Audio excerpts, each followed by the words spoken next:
Bonjour à tous et bienvenue sur ma chaîne YouTube les gars. J'espère que vous allez bien, j'espère que vous avez bien dormi. L'heure est grave. L'heure est grave. Parce que Adé Laurent, Nasdas et Alexis Chen se sont fait auditionner par la commission. Ok. Et moi je trouve ça grave parce que j'ai une bonne question pour vous. Où est le gars du 6-9 ? Où est le gars du 6-9 ? Il n'est pas auditionné. Il n'est pas inquiété par tout ça, lui. Comment ça se fait ? Essayez déjà de me répondre à cette question en commentaire, les gars. Et dans un premier temps, abonnez-vous en vrai. Abonnez-vous, likez, partagez et commentez. Enfin bref. Donc j'ai voulu faire cette vidéo un peu face cam, comme ça fait longtemps que j'en ai pas fait. Et pour vous poser les vraies questions. Pourquoi on en arrive à là ? J'ai déjà fait une vidéo dessus et j'avais parlé des parents de nos jours qui ne surveillent pas leurs gosses. Et il y en a de plus en plus.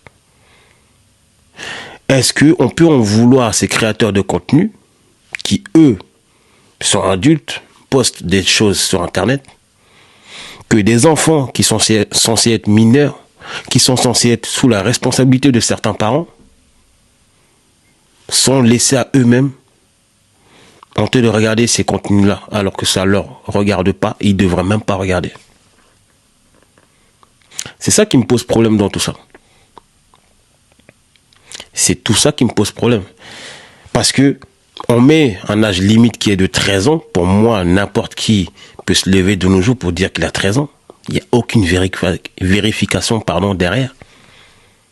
C'est totalement faux.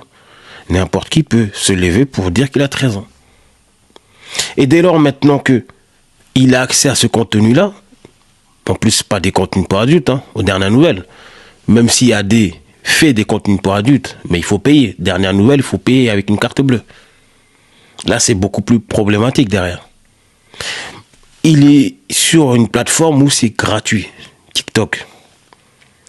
Alexis Chen aussi. Et Nasdaq, c'est sur Snapchat.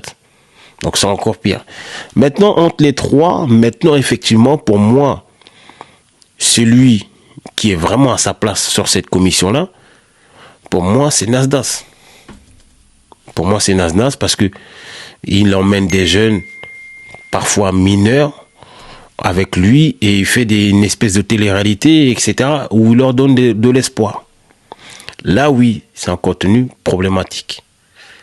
Mais je voulais te demander tout à l'heure, pourquoi le gars du 6-9, on ne le met pas dedans, ou on ne le fait pas commissionner, auditionner, pardon. Parce que pour moi, il fait la même chose.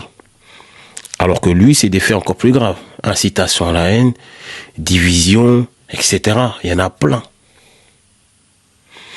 Et on a l'impression qu'il n'y a que ça comme actualité en France. Je trouve qu'il y a des choses plus graves. Demain, on va leur couper les réseaux, il n'y a pas de souci. C'est qui le tour ? C'est qui le tour ? Pourquoi il n'y a pas de femmes ? Moi, j'aime bien l'équité. Pourquoi il n'y a pas de femmes ? Agresseur, elle ne dérange pas. C'est de la misandrie. À moins que la misandrie passe, mais pas la misogynie. Enfin, puisqu'ils sont accusés de misogynie. Etienne dit aussi dans un de ses nombreux lives, mais ils ont pris que les passages qui les intéressent, comme d'hab. Il dit, que fait une femme après 22 heures en sachant qu'on n'est plus dans un état sécuritaire, en tout cas de ce qu'on voit aux informations à chaque fois. C'est un conseil ou c'est une question qu'il pose. Qu'est-ce qu'une femme fait tout seul ? Et arrêtez de croire que nous, les hommes, on est en sécurité partout. Non. Si un fou a décidé d'être fou, c'est-à-dire il est fou, quoi que vous soyez, homme comme femme, s'il doit faire la chose, il va la faire. C'est ça que vous oubliez. S'il doit faire quelque chose, il va le faire. Il y a des hommes qui ne sont pas en sécurité partout, même dans certains quartiers. Moi, je suis issu de la banlieue, quartier, etc. Je ne peux pas aller me promener dans un autre quartier, dans une autre ville, comme je veux. Ben oui, les gars. C'est comme ça, il y a des codes. Même moi, homme, je pourrais me faire agresser. Mais c'est comme ça. Écoutez. Donc, moi, je trouve ça marrant, cette commission, parce qu'il n'y a pas de précédent et il n'y aura pas de suite, malheureusement. On va voir que eux se faire auditionner. Ok, si on pense qu'il pose problème, il n'y a pas de souci. Mais allez-y jusqu'au bout. Ça sert à rien de faire des commissions, mais il n'y aura pas de suite. En tout cas, mettez encore beaucoup de personnes dedans. Un Bresseur, le gars du 6-9, il y a plein de personnes encore. Et la télé-réalité en général, alors.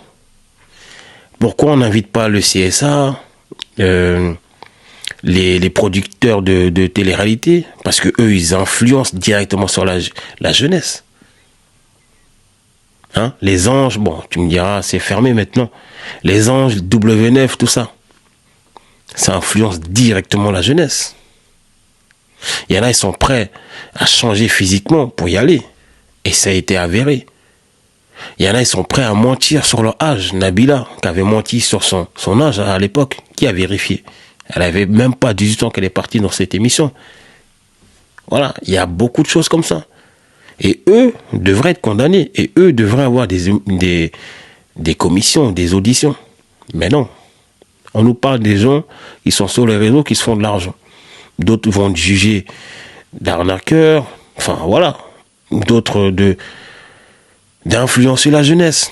Comme je vous ai dit, pour moi en tout cas, l'un des plus problématiques, effectivement, ça peut être Nasnas, parce qu'il reçoit des jeunes mineurs enfermés dans une maison, et puis il peut y avoir des dérives. Et pour moi, oui. Mais derrière, la vraie question, c'est où sont ses parents? Où sont les parents? Parce que c'est bien beau de vouloir tout mettre sur eux, mais ils n'ont pas de parents. Ils n'ont pas de parents. C'est ça les vraies questions. Moi, je veux bien qu'on les accuse, mais les parents sont où?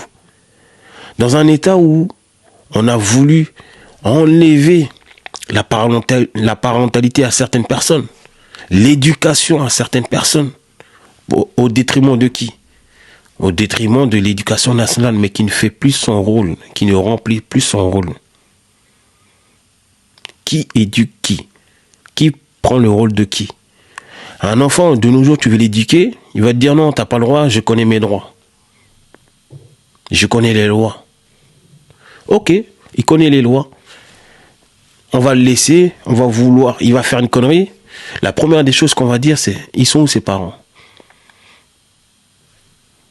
Oui, il y a des parents, je ne dis pas que c'est une excuse. Il y a des parents qui se basent sur la loi maintenant en se disant, bon, bah écoutez, je ne peux plus réprimander mon enfant. Je ne peux plus rien faire. Mon enfant appartient à l'État, donc je le laisse faire ce qu'il veut. Mais aux dernières nouvelles, quand il va faire des conneries, quand il va se faire attraper, c'est les parents qu'on va appeler en premier lieu. C'est ça le problème de nos jours. Donc les gars, éduquez vos enfants. Je vais pas polémiquer beaucoup de fois, mais je l'ai trouvé marrant cette commission, parce que c'est d'une hypocrisie sans nom. Parce qu'il n'y aura pas de suite, il n'y aura pas d'autres noms. Et c'est dommage. C'est dommage.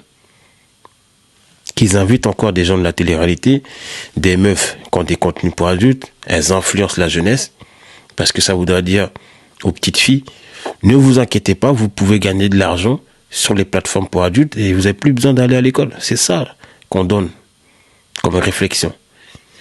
En n'invitant que des mecs.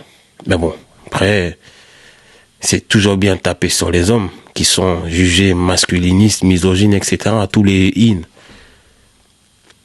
Inviter d'autres personnes. Donc c'était une petite vidéo, les gars.